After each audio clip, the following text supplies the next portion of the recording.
Coming up on this edition of VCU In-Depth, documentaries from students in VCU's Robertson School of Media and Culture. We'll travel back to a time when the VCU Medical Center, then the Medical College of Virginia, needed cadavers for research and the unorthodox way they obtained them. And if you think of horses when you think of polo, you'll need to see our second documentary, No Horses Necessary. VCU In-Depth begins right now.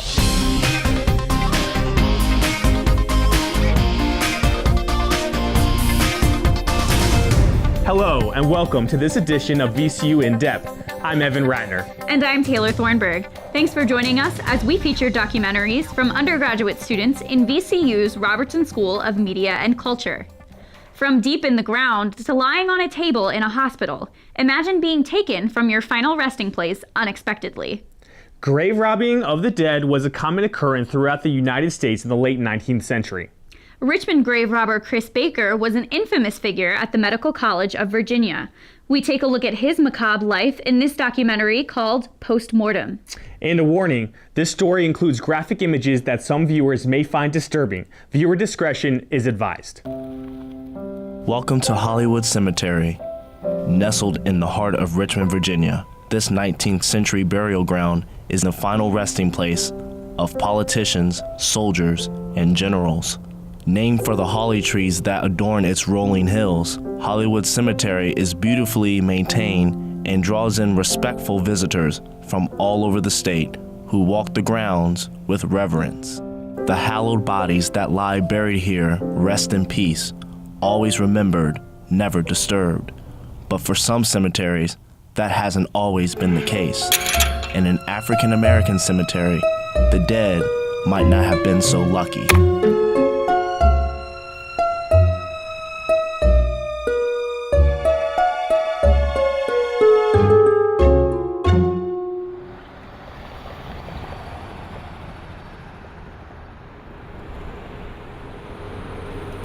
Richmond's historic Medical College of Virginia is one of the premier hospitals in the state. MCV was founded in 1838. In its earliest years, the school operated out of a single building, now known as the Egyptian Building, so named for its Egyptian Revival-style architecture. Throughout the 1800s, medical schools in the United States had to acquire cadavers for dissection, but there were no legal means to access bodies at that time, and the business of grave robbing was born. They were all stolen as there was no legal means of procuring bodies for dissection at that particular time in the 19th century. So they could have come from the pauper's graveyard. They also could have come from the penitentiary cemetery. It was a very successful market because there were lots of medical schools that needed bodies. The anatomical men, or resurrectionists as they were called, took several forms. Sometimes they were just simply middlemen who were nefarious actors in the community who would rob graves to kind of sell bodies to colleges and universities. To avoid public outcry, medical schools in the South primarily targeted African American graveyards like Potter's Field, Oakwood, and Sycamore cemeteries. They were kind of a voiceless segment of the community at that particular time. Other grave robbing was done by the medical students themselves or by someone employed by the hospital. In the late 1800s at MCV, an African American janitor named Chris Baker became the man behind the bodies.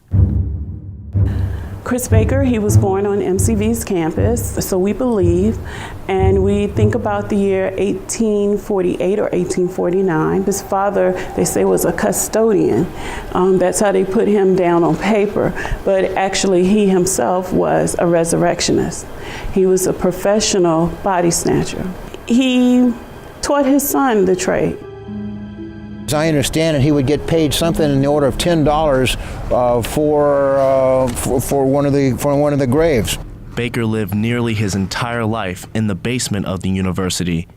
John F. Woodward, who was a student at MCV, recalls his first encounter with Chris in 1888.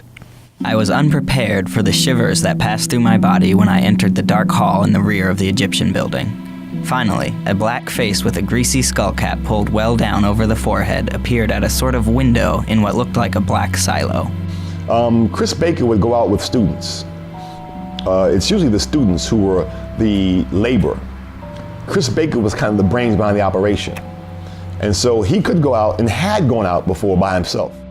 The rain was only a drizzle. I could see Chris digging at the head of a newly made mound. And they would either during daylight kind of stalk out the cemetery and see that there was a fresh grave, and then would assemble the requisite number of people to go there at night and actually be able to remove the body, carry the body to a cart, and then transport it to the medical college, all of which had to be done basically in the time from about midnight to 5 a.m. In addition to grave robbing, Baker was responsible for receiving and taking care of the bodies, which were stored in the college basement. His wife also worked at MCV. They lived in the basement. His son was born there. According to census records, at some point he had family living there with him as well. I find it very difficult to understand how they'd be living in the basement with the bodies, because the bodies were stored there where he lived.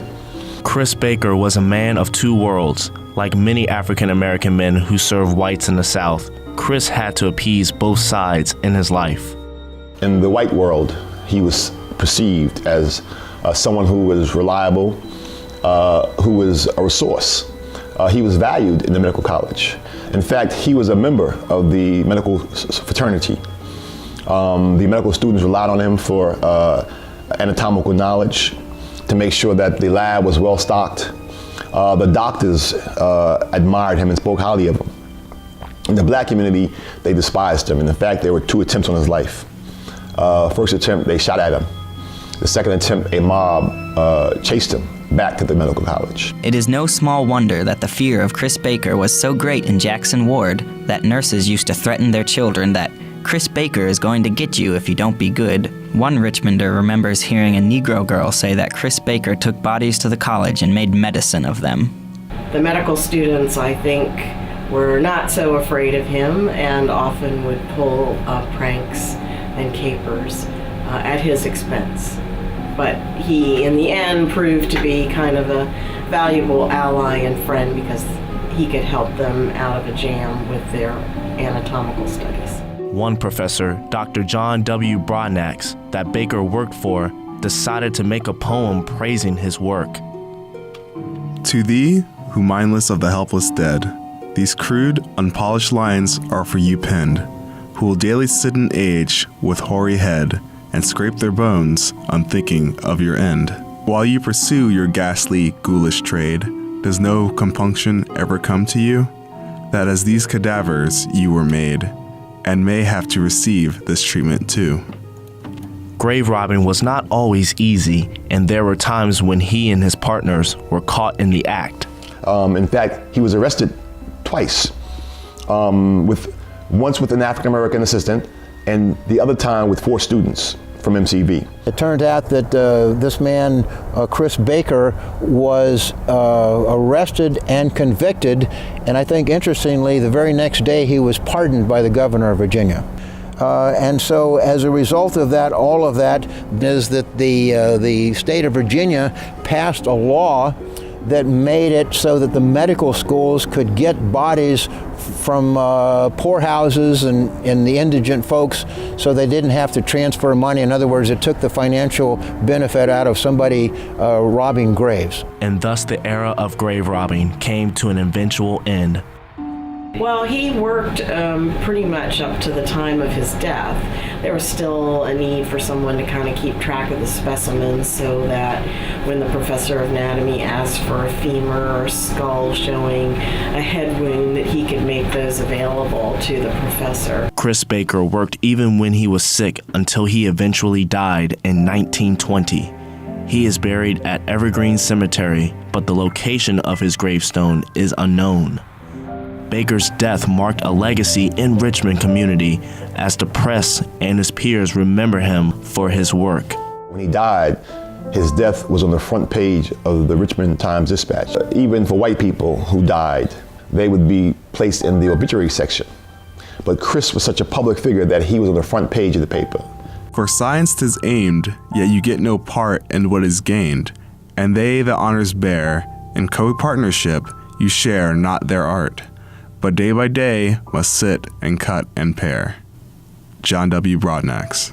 You would think that he would have been vilified or put down, but actually he was held. And as a matter of fact, he eventually became a legend. I think had he been born at another time, he would have been a surgeon. But because he was born during slavery, his opportunities were limited, and despite that, he made the best of them.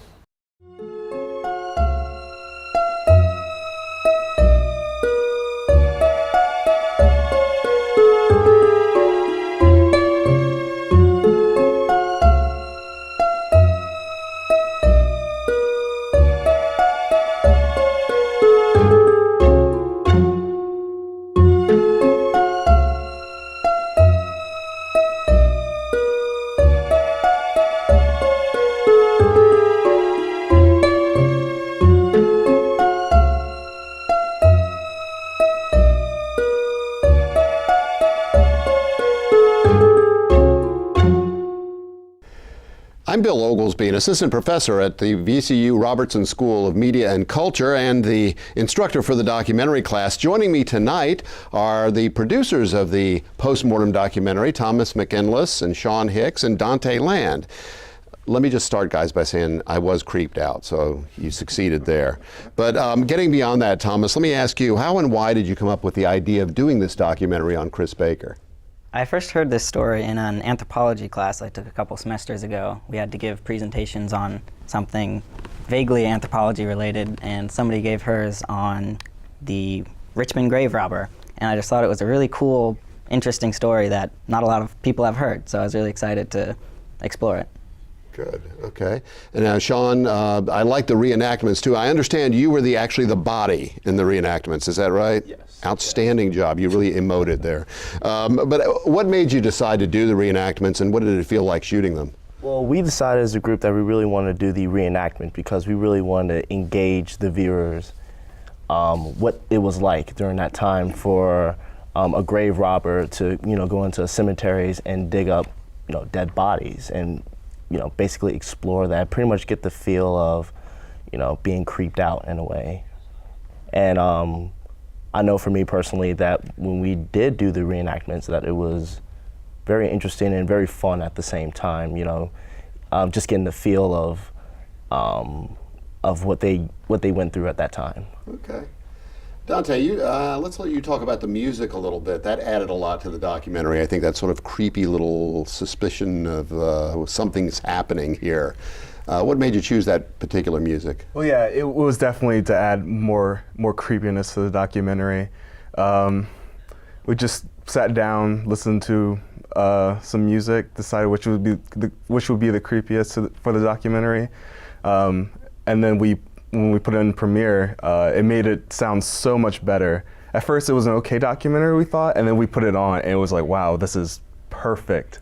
This would be great. So, I thought it really helped. The music really helped. It had that Alfred Hitchcock little effect, didn't it? Yeah. Oh, yeah. I think that was like one of my favorite parts, honestly. Okay. Well, great. Well, thanks for joining us, guys. I've been speaking with Robertson School students and documentary producers Thomas McInless and Sean Hicks and Dante Land. Good job, guys. Really enjoyed it. Thank you. Bill. Thank you. Thanks, Dr. Oglesby. An exciting sport is trying to make its way into the mainstream around the globe. Polo, best known for being played on horseback, now has a modern twist. Bicycle polo has seen a sharp spike in interest beginning around 2003, and new teams are sprouting up across the world. As we see in this documentary called No Horses Necessary, Richmond has its own local bike polo team. Because I think people were just winning so quick. The other team finishes their pickles once they touch their bike. If they win, or if they win the pickle joust, your team can start defending, but they cannot attack. But someone can get in goal.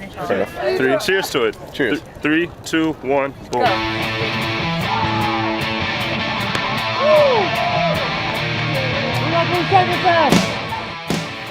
One of my buddies just one night in the middle of December was like, hey, let's go check out bike polo in the parking garage where they play. So I went a second time a couple nights later and I did play, and we got arrested by the police that night, and we got banished from the parking garage forever. And we all got, the only time I've ever been to real jail. was bike polo. But after that, I was like, you know what? If people are going to get arrested playing the sport and keep playing, there must be something to it. We're like somewhere in between hockey and basketball in that it's the finesse of basketball, but a little bit of the physicality of hockey. But when you're on a bike, you're basically the same size as everybody else. When you go onto the polo court, you've got a goal at either end, and hopefully if you've got a nice court, you've got walls around the court so the ball won't go out. And you know, there's about 10 feet of space behind each goal, and you know, it's kind of set up like a hockey court. You drop the ball in the middle, and you have two people race for the ball and start play from there. It's a 3 versus 3 game. There's no set goalie. You know, everybody has mallets and a bike, obviously, and you're trying to get the ball into the opponent's goal and keep it out of your own. And for tournament play, bike polo is played to 5 points. This is another rule that I'm not personally very happy with. Having a score cap forces teams to play more defensively because they're trying to avoid the other team getting to 5 points rather than just trying to score goals and outscore the other team. Well, I was living in Portland, Oregon in the time, I guess it was 2002. I moved out there, and the bicycle messengers had a pretty fun bicycle polo scene. It was a lot of fun. It was the first time that I really had ever found a game, like a competitive sport that I would play that I could like see marked improvement and developing skills and be able to score goals and go out there and really develop a style of play. And I became enamored with it.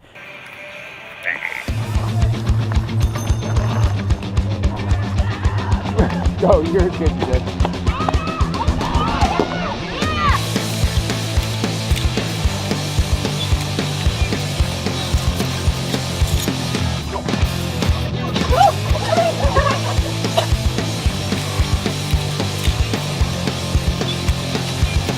Drop.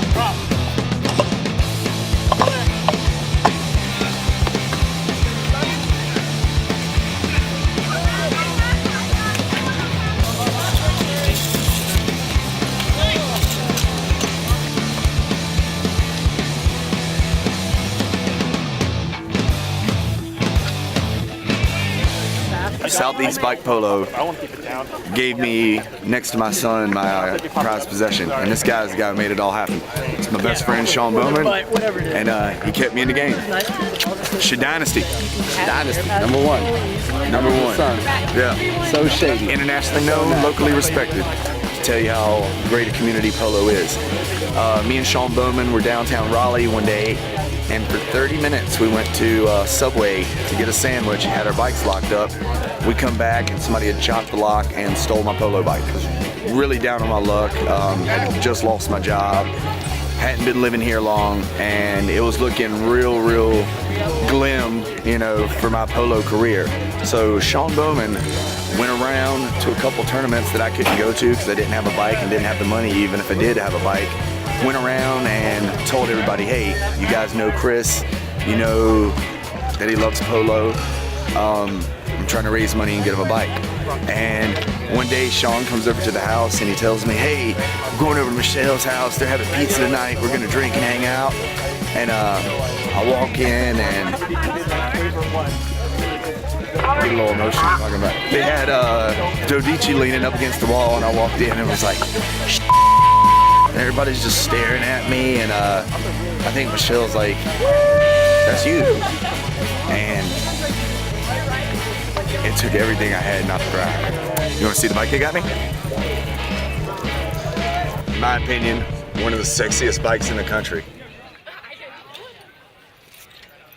Whereas, as you will see in this tournament, as the games get on, you'll see some shady stuff, but that's all right, because I like it. I like it shady and nasty. Play style of a specific city would probably be fairly correlated to how early polo immigrated to that city, because in the earlier days of the game, it was a lot different. It was really like on your honor, bike on bike, mallet on mallet, stick, ball on ball. Like it was an aggressive activity. Like finesse didn't exist, skills didn't exist. So it was much more, the idea of somebody sitting back in the goal was almost like laughable because yes, some people do rocket shots across the court, but that wasn't likely. It was it was everyone engaged. The polo scene in Richmond is growing. We've got 5 new players this year. VCU just started a hardcourt bike polo club, and they're adding more and more players. So it's really exciting to get these new players into the sport. We like to play like a flowing passing game, a lot of offense. Richmond was one of the earlier dots, on the East Coast, and so it's been known for in terms of per capita and size of city. Like a lot of the smaller cities have a lot of highly engaged active polo now, but back then it was a rarity that a city of this size. In Lexington, there were a lot of girls that played and girls that were really, really good. And so it was very inspiring for me to look at, them going up against dudes that were 6'4" and still crushing it. One of my most favorite things is when big fellas over here start to come at you and they want to pull a shoulder on you and you can knock them down just as easy as they want to knock you over. In the rules, shoulder checking is allowed, and so there is some contact on the court. Shoulder to shoulder only, generally kind of keep it safer. Most times you won't see people, knocking people off their bikes or anything. It'll just be to kind of bump someone off the ball or something like that. There's a movement amongst polo enthusiasts to really create the legitimacy of polo as a sport with aspirations such as maybe AAU or maybe one day returning to the Olympics. Things like, that puts polo on the level of sports such as ultimate frisbee, where it's really trying to take this game and legitimize it as a recreation. I really wanted the oven mitt one to work really bad. I think in my heart I still wanted to. I've just been practicing with oven mitts for I mean, when James Naismith tossed a peach hoop on the wall and started playing basketball, I'm sure he played around with it before. He was like, oh, it's going to be 5-on-5, and this is a dribble and this is a double dribble pass. Until you finish, until the player that is doing this returns to their bike, you can't move. So you really gotta wanna eat quick and drink quick. Great that it works it out through a community of people worldwide who get to vote on it and get to create what the future of the sport is. There's a few new rules that have made the game a little safer and made it flow a little bit more, like a little less interference and people getting in the way of each other, and a little more passing and stuff, which is good to see. And there's going to be some new rules this year that should help continue along that path. I think it's important to maintain that balance of, setting it up for the future, remembering how awesome it was for us when we found it and it wasn't set up for us. So, at the time it was like an alternative concept in that you couldn't go buy bicycle polo equipment. You couldn't get a mallet without making a mallet. And so at that time it was still in the first generation where you would get a golf club and cut the end of the golf club off and affix a wooden block, a peg, maybe like the foot of an old chair from an alley or something, and that would be your mallet. Now there's actually companies manufacturing bicycle polo equipment designed for a sport that 15 years ago was just an after-work activity for people all across the country. The thing with bike polo in any city is it only works if people get involved and create extra equipment and put in the work to create the course and make it happen, because it's not built in. It's not easy. You have to make it happen. So you have to have people willing to not just come out and play the game, but come out on other days and set up the court, or just organize and coordinate and make sure that everyone's not going to get kicked out. And so we were able to be that for Richmond Bicycle Polo until it grew upon itself that enough people that learned about it outside of our bike club would shepherd it and take it to the level when it became the highly evolved, skilled set of players that are respected around the world that it is today. That was a great game. But the only time I made was the angry RPM.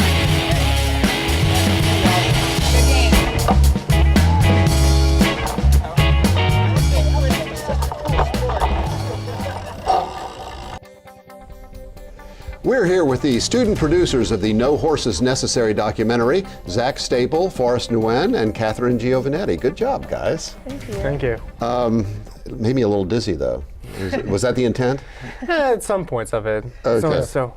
Well, Zach, let me ask you, what was your favorite part of filming the documentary? I'd have to say my favorite part was actually going down to Raleigh to film the Eastside Thaw tournament. That was really fun.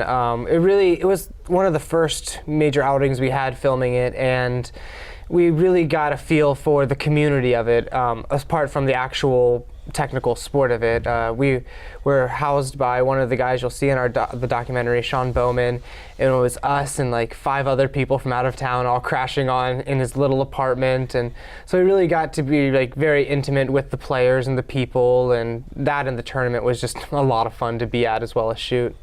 Was the one in Raleigh a lot different than the one in Richmond? Well, the Richmond, there wasn't actually a tournament in Richmond. It was just games and like pickup games and their practices. Raleigh, we went down to Raleigh because in the off season it was one of the only tournaments around. Mm-hmm.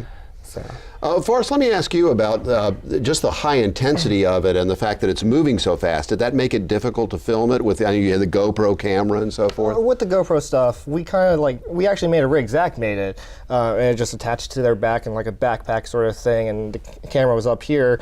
And we asked a lot of people to see if can we put this on you while you're playing your games, your super high intensity game, and a lot of people said yes. They were actually very welcoming and forthcoming of, hey, can you film us? Can you film us doing this game? I can talk to you and stuff like that. Difficulty-wise, I would say it was a little bit difficult following people around, but the difficult thing was just traveling. Yeah. The traveling aspect, going down to Raleigh from Richmond, Virginia, it took 4 hours inside of a small car with just me and Zach inside of it. And sleeping on the floor, right? Oh yeah, and also sleeping on the floor at Sean's house. All right, well, Catherine, let me ask you, what was it? I mean, I think everybody always learns something pretty significant when they work on something enough to get a documentary out of it. What did you learn from this? I think what I learned the most was what bike polo actually is. Zach pitched the idea to us on the first day of class. We knew we wanted to do a sports documentary, and we just YouTubed some videos and we fell in love with it. Did it take long? I mean, was that almost right away you fell in love with it? Yeah, I didn't know what it was at all, and I liked the high intensity aspect of it.